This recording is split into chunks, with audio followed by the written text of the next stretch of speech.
Në periudhën 2021-2024, TVSH-ja mesatarisht ka pësuar një rritje prej 8.85%, sipas një studimi të Altax. Kjo tregon një rritje të barrës fiskale dhe është rezultati i disa faktorëve kryesor, por cilët janë këta faktorë të cilët kanë kontribuar më shumë në rritjen e TVSH-s. Altax liston formalizimin e ekonomisë, ku rritja e numrit të subjekteve të regjistruara për TVSH ka kontribuar në këtë rritje, nga ana tjetër rritja e konsumit. Përdorimi më i madh i mallrave dhe shërbimeve ka çuar në një rritje të konsumit, i cili ndikon drejt për drejt në të ardhurat nga TVSH-ja. Gjithashtu inflacioni mbetet një faktor i rëndësishëm.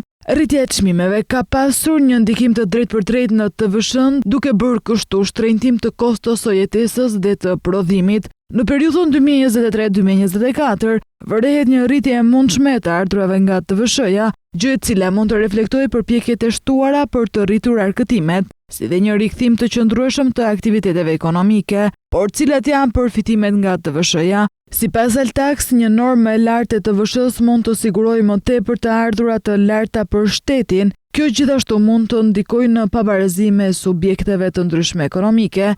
Gjithashtu, kjo mund të sjellë një presion të rënd fiskal për bizneset të caktuara, veçanërisht ato që operojnë me marzh të ulët fitimi dhe mund të dëmtojnë potencialin e tyre për të zhvilluar.